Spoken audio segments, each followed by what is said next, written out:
നമസ്കാരം. ലോകം ഞെട്ടലോടെ കേട്ട ഒരു പ്രാർത്ഥനയുടെ കഥയാണ് ഇനി പറയാനുള്ളത്. ലോക സമാധാനത്തിനു വേണ്ടി, ലോക നന്മയ്ക്കു വേണ്ടി ദൈവപുത്രൻ ഉണ്ണിയേശു പുൽക്കൂട്ടിൽ പിറന്ന ക്രിസ്മസ് ദിവസം ലോകം മുഴുവൻ ആഘോഷത്തിൽ മതിമറന്നപ്പോൾ സെലൻസ്കി ശപിച്ചു, മുടിഞ്ഞു പോകട്ടെ പുടിൻ. എക്സിൽ പോസ്റ്റ് ചെയ്ത വീഡിയോയിലാണ് തനിക്കും യുക്രൈൻ ജനതയ്ക്കും ദുരിതം സമ്മാനിക്കുന്ന റഷ്യൻ പ്രസിഡന്റിന്റെ നാശത്തിനു വേണ്ടി സെലൻസ്കി പ്രാർത്ഥിച്ചത്. എന്നാൽ പുടിന്റെ പേര് എടുത്തു പറയാതെയായിരുന്നു പ്രാർത്ഥന. പുടിൻ നശിച്ചു പോകട്ടെ, യുക്രൈനിന് സമാധാനം വേണമെന്ന വാചകം ക്രിസ്തുമസിന്റെ ശാന്തമായ രാത്രിയിൽ ലോകത്തെ ഞെട്ടിച്ചതാണ്. യുദ്ധത്തിന്റെ 3-ാം വർഷത്തിലേക്ക് കടക്കുന്ന വേളയിൽ യുക്രൈൻ പ്രസിഡന്റ് വ്ളോഡിമിർ സെലൻസ്കി ഉദ്ധരിച്ച ഈ വാക്കുകൾ ഒരു വ്യക്തിയോടുള്ള ശാപമായി മാത്രം കാണുന്നത് വലിയ പിശകായിരിക്കും. അതൊരു രാഷ്ട്രത്തിന്റെ വേദനയും മറ്റൊരു രാഷ്ട്രത്തിന്റെ അധികാര ലാലസയും തമ്മിലുള്ള തുറന്ന ഏറ്റുമുട്ടലിന്റെ പ്രതിഫലനമാണ്. ഈ വാക്കുകളിൽ യുദ്ധത്തിന്റെ യാഥാർത്ഥ്യവും റഷ്യ യുക്രൈൻ സംഘർഷത്തിന്റെ സത്യസന്ധമായ രാഷ്ട്രീയ നിലപാടുകളും അടങ്ങിയിരിക്കുന്നു.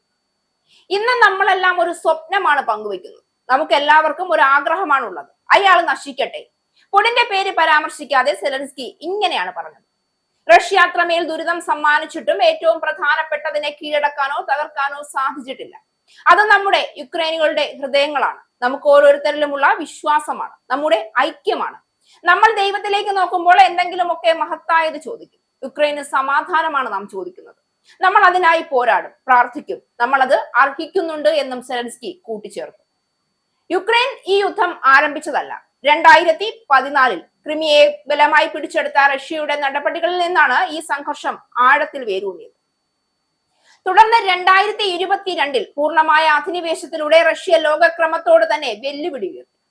യുക്രൈനിന്റെ പരമാധികാരത്തെയും ഭൗമ ഐക്യത്തെയും അവഗണിച്ച് സുരക്ഷാ ആശങ്ക എന്ന പേരിൽ ഒരു സ്വതന്ത്ര രാജ്യത്തെ തകർക്കാനുള്ള ശ്രമമാണ് റഷ്യ നടത്തിയത്. ഇത് സുരക്ഷയല്ല, ഇത് സാമ്രാജ്യത്വ മനോഭാവമാണ്. സെലൻസ്കിയുടെ വാക്കുകളിൽ വികാരമുണ്ട്, കോപമുണ്ട്, നിരാശയുണ്ട്. എന്നാൽ അതിലുപരി അവിടെ ഒരു യാഥാർത്ഥ്യ ബോധമുണ്ട്. തന്റെ രാജ്യത്തെ ആശുപത്രികൾ ബോംബാക്രമണത്തിൽ തകർന്നപ്പോൾ, കുട്ടികൾ കൊല്ലപ്പെടുമ്പോൾ, ലക്ഷക്കണക്കിന് ആളുകൾ അഭയാർത്ഥികളായി മാറുമ്പോൾ സമാധാനം എന്ന വാക്കിന് ഒരു രാഷ്ട്രീയ അർത്ഥം മാത്രമല്ല, ജീവൻ രക്ഷിക്കുന്ന ഒരു പ്രാർത്ഥനയുടെ അർത്ഥമാണുള്ളത്. യുക്രൈൻ ആവശ്യപ്പെടുന്ന സമാധാനം കീഴടങ്ങലിലൂടെ കിട്ടേണ്ടതല്ല, നീതിയിലൂടെയും സ്വാതന്ത്ര്യത്തിലൂടെയും കിട്ടേണ്ടതാണ്. മറ്റൊരു വശത്ത് റഷ്യയുടെ നിലപാട് വ്യക്തമാണ്. വ്ളാഡിമിർ പുടിൻ നയിക്കുന്ന ഭരണകൂടം ഈ യുദ്ധത്തെ പ്രത്യേക സൈനിക ഓപ്പറേഷൻ എന്ന പേരിൽ മറച്ചുവെക്കാൻ ശ്രമിക്കുന്നു.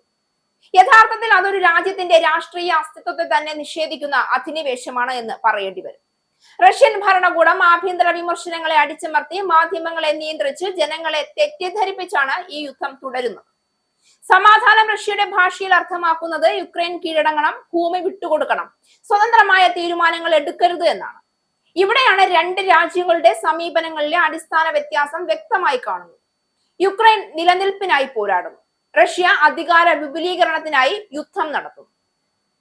യുക്രൈൻ അന്താരാഷ്ട്ര നിയമത്തെയും ലോക സമൂഹത്തെയും സമീപിച്ച് പിന്തുണ തേടുമ്പോൾ റഷ്യ ഭീഷണിയും ഊർജ്ജ രാഷ്ട്രീയവും ആണവ സൂചനകളും ഉപയോഗിച്ചാണ് മുന്നോട്ട് പോകുന്നത്. ഒരു രാജ്യം ലോകത്തോട് സഹായം ചോദിക്കുന്നു, അതേസമയം മറ്റൊന്ന് ലോകത്തെ പേടിപ്പിക്കാനാണ് ശ്രമിക്കുന്നത്. സെലൻസ്കിയുടെ ക്രിസ്മസ് പ്രാർത്ഥന മതപരമായ പ്രാർത്ഥന മാത്രമല്ല, രാഷ്ട്രീയ പ്രഖ്യാപനം കൂടിയാണ്. പുടിൻ നശിക്കട്ടെ എന്നതൊരു മനുഷ്യന്റെ മരണത്തെ ആഗ്രഹിക്കുന്നതുമല്ല, മറിച്ച് യുദ്ധത്തെ നയിക്കുന്ന ഒരു ക്രൂര ഭരണരീതിയുടെ അവസാനത്തെ കുറിച്ചുള്ള പ്രതീക്ഷയാണത്. ചരിത്രം നമ്മെ പഠിപ്പിക്കുന്നത് യുദ്ധങ്ങൾ അവസാനിക്കുന്നത് ജനങ്ങളുടെ ആഗ്രഹത്തിലല്ല, അധികാരികളുടെ നിലപാട് മാറുമ്പോഴാണ് എന്നാണ്. അതിനാൽ തന്നെ ഈ പ്രാർത്ഥന ഒരു വ്യക്തിക്കെതിരായ വൈരാഗ്യമല്ല, ഒരു സംവിധാനത്തിനെതിരായ പ്രതിഷേധമാണ്. റഷ്യൻ ജനതയും ഈ യുദ്ധത്തിന്റെ ഇരകളാണെന്ന സത്യം മറക്കാൻ കഴിയില്ല.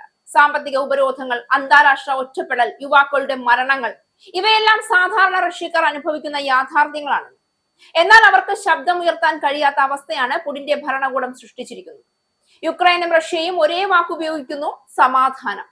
പക്ഷെ അതിന്റെ അർത്ഥം രണ്ടിനും രണ്ട് ദിശകളിലാണ്. യുക്രൈനിന് സമാധാനം എന്നത് സ്വാതന്ത്ര്യവും സുരക്ഷയുമാണ്. റഷ്യക്ക് സമാധാനം എന്നത് നിയന്ത്രണവും കീഴടക്കലുമാണ്. ഈ യാഥാർത്ഥ്യം തിരിച്ചറിയാതെ ലോകം മൗനം പാലിച്ചാൽ അത് നീതിക്കെതിരായ മൗനമായി മാറും. സെലൻസ്കിയുടെ ക്രിസ്മസ് പ്രാർത്ഥന ലോകത്തോട് ഉച്ചത്തിൽ പറഞ്ഞ ഒരു സത്യമാണ്: യുദ്ധം തുടരുന്നത് യുക്രൈനിന്റെ ഇഷ്ടം കൊണ്ടല്ല, റഷ്യയുടെ അഹങ്കാരമാണ് കാരണമെന്നത്. സമാധാനം വരണമെങ്കിൽ അധിനിവേശം അവസാനിക്കണം.